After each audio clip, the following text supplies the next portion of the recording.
In our last video on SQE pass rates, we commented on why so many SQE providers 3 years into the SQE still haven't published any pass rate data for their students at all. And in this video, we're going to focus on how you should scrutinise the claims of the few providers who do publish their pass rates, but only after the jingle.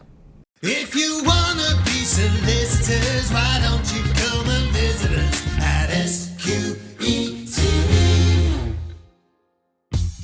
I think it's really important that we give you a little bit of context to this video, and at the time of recording we are 3 years into the SQE regime, and at this stage the SRA has still not published any data comparing the performance of candidates who prepared at different SQE providers.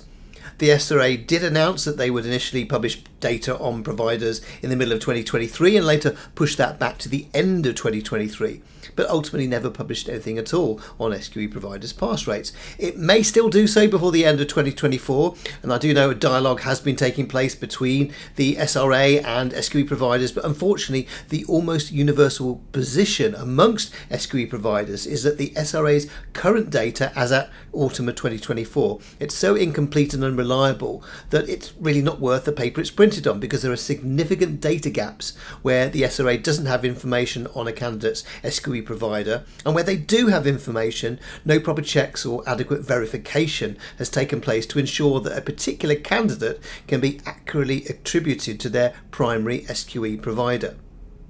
So in this information vacuum, if you will, a minority of providers have taken it upon themselves to publish data on their pass rates based on their own students' performance. But here's the thing, while some providers have been very transparent with what they've published about their own pass rates for their students, others could be said to be, well, trying to fudge the position a little bit to make their pass rates appear to be much better than they actually are. So it's then left to us here at SQE TV to give you the tools to unpack all these pass rate claims and to put the SQE providers under further scrutiny to work out which claims you can trust and which ones you should be a little bit more suspicious of. SQE TV. Over the next few minutes you'll see that there's more to SQE pass rates than just a headline number.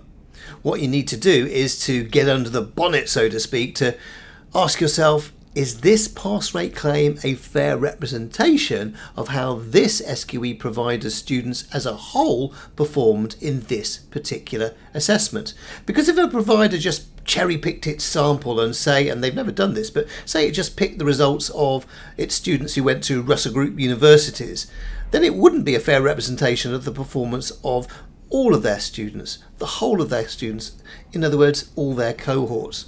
So what if a provider said 72% of our students with first class degrees passed SQE1 as a first time sitter in July 2024? How would that look? Well, perhaps it looks good at first instance, but if you look again, it's clearly a cherry-picked sample designed to make that provider's overall pass rates look good against the national pass rate of 48% for first-time sitters in July 24. This would only mean something if that provider had also given the pass rates for their candidates with 2 1s and 2 2s. After all, that would be around about 75% or possibly more of their candidates. So just by cherry-picking those with first-class degrees, maybe 25% or less of their students, that clearly is trying to give an impression that their pass rates are higher than they actually are. So do look under the bonnet. It's very important that we don't just take the headline figure at face value. SQE TV. Now, none of the examples that we're giving you here are direct quotes of particular providers' claims, but some are very similar to them, and therefore the object of this video is that we want to give you the tools in order for you to analyse similar and analogous pass rate claims in order for you to form your own conclusions. So what about this particular claim? Our pass rate is 71% for the July 2024 SQE1 assessment for candidates who completed at least 95% of our online course materials. And there's an asterisk there that says it's based on reports of around 400 candidates. Updated figures to follow as soon as we get more results. So let's unpack this a little more. Firstly, how many of the 400 students who replied to the survey actually completed 95% of this fictitious provider's course materials? Students being students, it will only be a small minority, perhaps as little as 10%, and that will only be 40 students. And if so, what conclusion can you reach? Well, I'd say that this fictitious provider has deliberately led on a pass rate of 71% based on just 40 students' results, and is therefore trying to give an inflated impression of their overall pass rate. But of course, SQE TV viewers are far too savvy to be fooled by such trickery, aren't you? Well, I would say so. Secondly, the claim also refers to around 400 results. What does that mean? Well, that must mean less than 400, because otherwise they would say 400 or more results. But how much less than that is it? Well, when somebody starts approximating like this, you know they're normally exaggerating. So there seems to be a theme emerging here. And thirdly, we can see that the data that this fictitious SQE provider has made a pass rate claim on says it's in relation to reports they've received. So does that mean they've actually verified the data by somebody who isn't the candidate against the students' transcripts? It doesn't look like it. And if it hasn't been verified, then really how reliable can these so-called reports actually be? Fourthly, the asterisk caveat states updated figures to follow as we get more results. But do these figures ever get updated? Well, to be honest, I've never seen a provider who's published a pass rate for a particular SQE exam and saying it's going to be updated ever actually publish an updated figure. So my only interpretation from this fictitious provider's pass rate statement is that they've known that they've got more data to come, but it suits them to publish now because it allows them to spin a more positive narrative than if they wait a little longer for more data to come in to give a more accurate pass rate. So is this pass rate claim a fair representation of how this provider's students performed in this particular assessment? Well, we say absolutely not. And why? Well, for all the reasons we've just said, but in particular, when you are cherry picking the data from just a small number of students over the total number of students you have, that is manipulation of data that is deliberately being as untransparent as possible, and we need to call it out. SQE TV.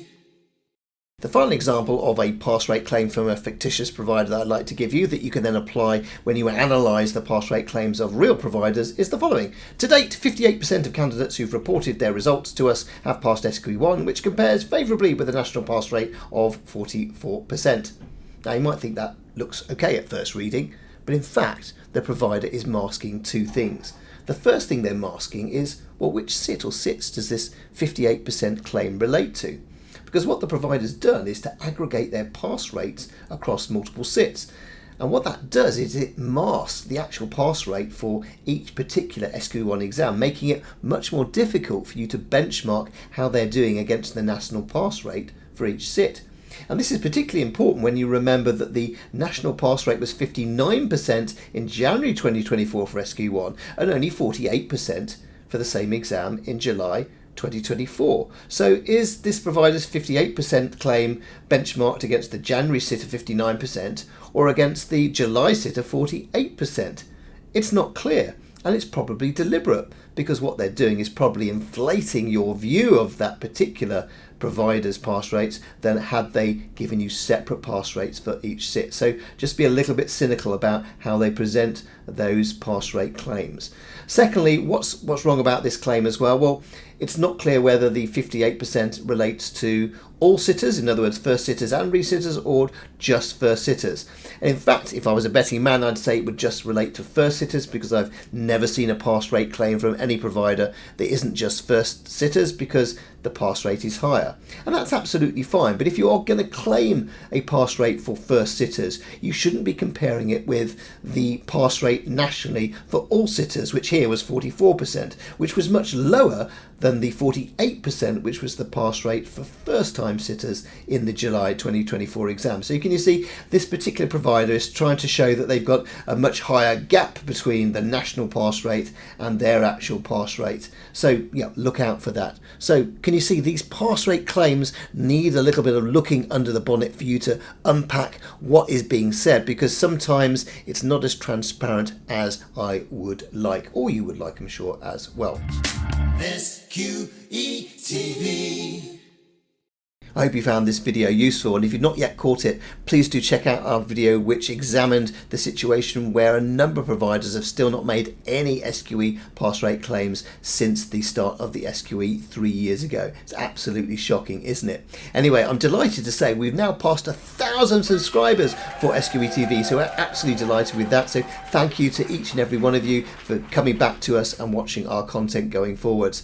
It just remains for me to say, as we always do when we close an SQE TV video, it's now time for the jingle. If you wanna be solicitors, why don't you